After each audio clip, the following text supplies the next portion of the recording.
उनको घर जाने दो। जिन्होंने तुम्हारे घर बनाए उनको घर जाने दो।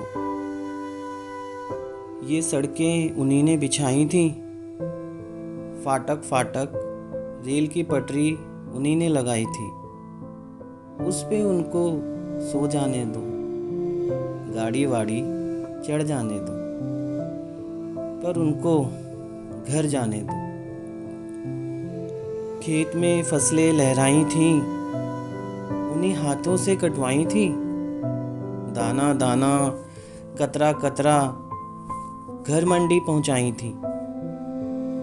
उनके मुख भी दो चार दाने जाने दो, कुछ पेट भर खाने दो, फिर उनको घर जाने दो। इस शक्कर में नमक है उनका, जिन्होंने पसीना मिल में बहाया था। तपती गर्मी हमने शरबत जम के बनाया था।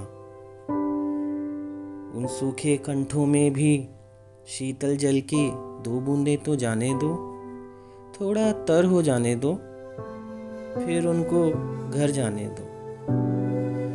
रेशा रेशा बुन के कपड़ा बनाया था, कपड़ा उन्होंने ही बनाया था, हमने तिरंगा फहराया था। नग्न सिर हैं उनके आज, ढक जाने दो, थोड़ा कफन उड़ाने दो, उनको घर जाने दो। जंगल उन्होंने ही काटे थे, घर हमने सजाया था।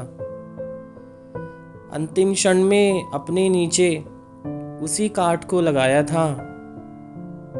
उनके हिस्से भी कुछ फट्टे पुराने दीमक वाले तो आने दो, उनको भी जल जाने दो, उनको घर जाने दो।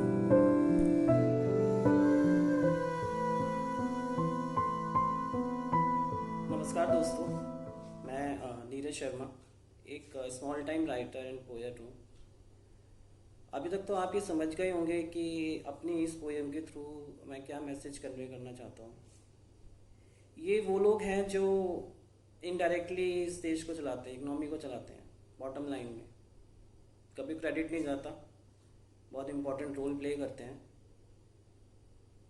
हम सबकी देखभाल करते हैं, हमें नज़र नहीं आता, कई बार ध्यान भी नहीं जाता।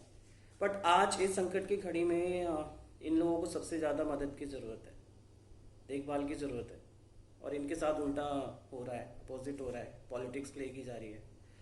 सो अपना ये मैसेज मैं उन लोगों के कानों तक पहुंचाना चाहता हूँ जो लोग वाकई में लायबल हैं, अकाउंटेबल हैं, जिन लोगों को हम आपने चुना है, इन लोगों ने चुना है अपनी देखभाल करने के लिए, और वो अपना रोल प्ले नहीं कर रहे हैं।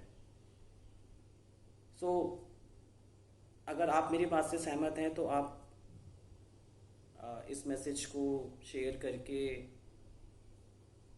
इस ऑब्जेक्टिव को पूरा करने में मेरी मदद कीजिए। धन्यवाद।